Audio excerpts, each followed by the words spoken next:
안녕하세요. 전 윌리엄 엠잘락이고 주네스 롱제비티 TV에 오신 것을 환영합니다.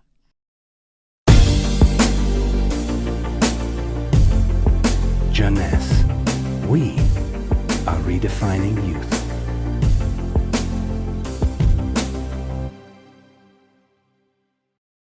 비만은 전 세계적으로 만연하고 있으며 이미 전염병 수준이 되었습니다. 비만은 국가를 가리지 않고 전 세계적으로 생기고 있으며 한때 기아가 가장 큰 건강 문제였던 곳까지 확산되고 있습니다. 세계적으로 비만은 급속하게 변화하고 있으며 아무도 아무것도 통제할 수 없기에 매우 혼란스러운 상태입니다. 특히 많은 비만인 아이들은 성인이 되어서까지 비만이 되고 많은 질병을 얻으며 심장병, 암, 당뇨와 같은 질병이 발생합니다. 이러한 현상은 특정 국가만의 일이 아닙니다. 그리고 비만으로 인해 발생하는 사회적 비용은 정말 어마어마합니다. 현재 전 세계적으로 30억 명이 과체중이고 8억 명이 비만을 앓고 있습니다. 미국의 경우 비만으로 인한 사회적 비용은 연간 1,500억 달러로 미국 의료 비용의 10%를 차지합니다. 여러분은 과체중과 비만의 차이를 아시나요? 과체중은 표준 체중보다 1에서 15kg 정도 더 나가는 것을 말합니다. 그리고 이 수준을 벗어나면 비만이라고 말합니다. 만일 정확한 비만도를 확인하려면 BMI를 측정하면 됩니다. BMI는 체질량 지수로서 다음과 같이 산출할 수 있습니다. 자신의 체중을 신장의 제곱미터로 나누면 됩니다. 만일 BMI가 18.5 미만인 경우라면 체중 미달로, 이럴 땐 체중을 늘려야 합니다. BMI가 18.5에서 25 사이인 경우는 정상이며 25에서 30은 과체중이고 그리고 그 이상의 수치는 비만으로 분류됩니다. 주목하십시오. BMI는 표준보다 신장이 크거나 작은 사람은 물론 아이들에게는 보완된 수치로 사용해야만 합니다. 왜 사람들은 비만이 될까요? 이론적으로는 단순할 수 있지만 지방 대사를 고려하면 간단하지만은 않습니다. 우리는 권장 칼로리보다 칼로리를 많이 섭취하면 체중이 증가하거나 과체중이 됩니다. 반대로 칼로리를 적게 섭취하면 체중이 줄어듭니다. 우리는 어디에서 에너지를 얻을까요? 우리 인체는 음식을 통해 에너지를 얻게 되며 1g의 탄수화물이 4칼로리를 방출합니다. 지방 1g은 9칼로리를 방출하게 됩니다. 따라서 지방이나 단백질 또는 당이 풍부한 음식 중에서 어떤 것을 얼마나 먹느냐에 달려 있습니다. 우리는 에너지를 어떻게 소비할까요? 우리는 3가지의 방법으로 에너지를 소비합니다. 첫 번째는 기초 대사량으로 우리가 보편적으로 인체가 활동하고 필요한 화학 작용을 수행하기 위해서 꼭 필요한 기본적인 에너지를 말합니다. 기초 대사량은 보통 1시간당 체중 1kg에 대해 1칼로리를 필요로 합니다. 따라서 체중이 60kg인 사람인 경우 24시간 곱하기 몸무게 60kg으로 총 1440칼로리가 필요합니다.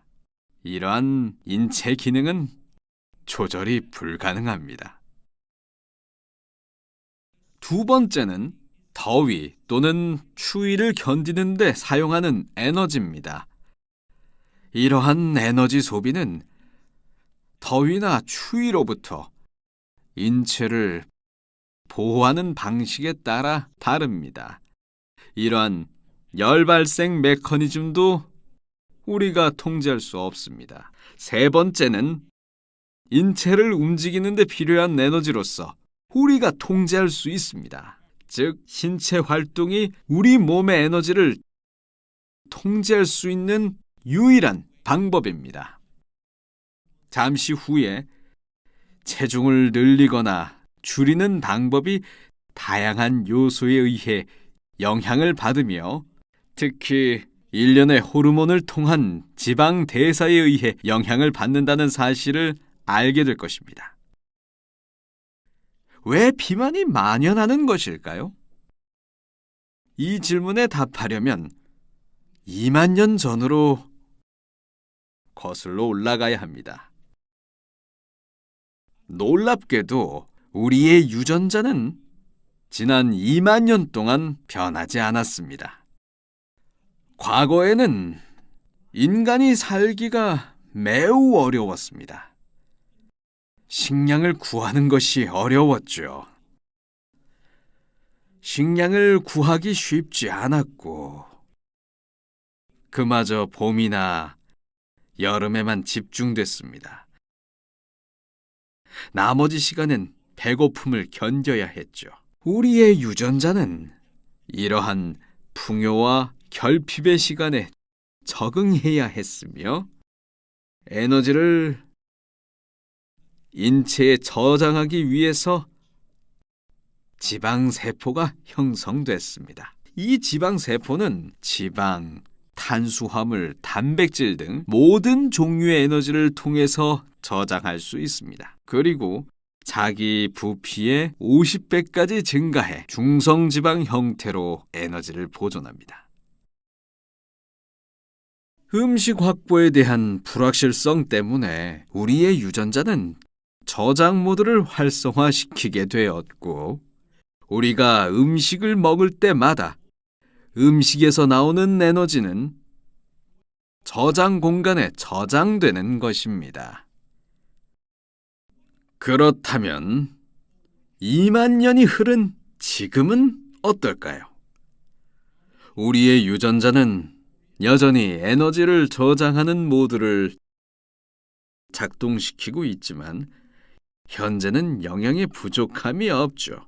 우리는 지금 언제든지 음식을 먹을 수 있고 즐길 수 있는 풍요의 시대에 살고 있습니다. 재밌는 사실은 우리가 먹는 음식은 먼저 저장 공간으로 이동하지만 밖으로 나오기는 정말 힘듭니다. 이런 이유들로 체중을 줄이는 것이 얼마나 힘든지 이해하셨을 겁니다. 물론 또 다른 요인이 있습니다. 2만 년 전에는 음식을 확보하기 위해 사냥이나 낚시를 하거나 과일을 채취하는 등 고단한 활동들로 많은 에너지를 소비했습니다. 하지만 지금은 과학기술의 발달로 인해 짐을 운반하는 운송수단과 이동수단의 발달로 인해 에너지 소비가 현저하게 줄었습니다. 따라서 체중이 증가하는 일은 매우 쉬워졌습니다. 비만이 건강과 장수에 미치는 결과는 무엇일까요? 한마디로 재앙이라고 할 수 있습니다. 비만은 심장 질환을 포함해서 당뇨 등 다양한 만성 질환을 일으킵니다. 거기에는 암, 당뇨와 같은 대사증후군이 포함되며 결국 생명 단축으로까지 이어지죠. 이러한 건강 문제는 신체적, 정서적, 그리고 정신적인 측면에서도 자신과 다른 사람들과의 관계에 심각한 영향을 미치게 됩니다. 노화와 관련해서도 비만은 텔로미어를 단축시켜 DNA 손상과 줄기세포 감소를 일으킵니다. 그렇다면 비만을 줄이기 위해서 무엇을 해야 할까요? 아직 의학계에서는 비만을 줄이기 위한 이렇다 할 결과를 만들어내지 못하고 있습니다. 보건복지기관에서는 당 성분이나 지나친 지방 섭취 및 운동 부족에 대해 지속적인 홍보 활동을 통해 대중들이 관심을 갖도록 하고 있습니다. 하지만 식품 산업은 아직도 좋지 않은 설탕과 지방이 들어있는 식품을 시중에 공급하고 있습니다. 가장 첫 번째 단계는 자신의 라이프 스타일을 개선시켜서 식습관을 개선하고 신체 활동을 늘리며 스트레스와 음식에 대한 욕구를 조절해 건강한 삶을 유지시킬 수 있도록 좋은 습관을 길들이는 것입니다. 두 번째는 지방 대사를 관리하는 데 도움이 되는 건강 보조제를 활용하는 것입니다. 그리고 운동 부족으로 인한 근육을 키우는 것입니다. 이것이 바로 주네스가 효과적인 제품을 개발하기로 한 이유입니다. 주네스는 음식에 대한 욕구를 해소시키고 지방 대사를 증가시켜 근육의 손실을 줄이는 제품을 개발했습니다. 다음 에피소드에서는 젠바디에 대해 소개해 드리도록 하겠습니다. 주네스 의학 자문위원 윌리엄 엠젤락이었습니다. 다음에 뵙겠습니다. 감사합니다. Jeunesse. We are redefining youth.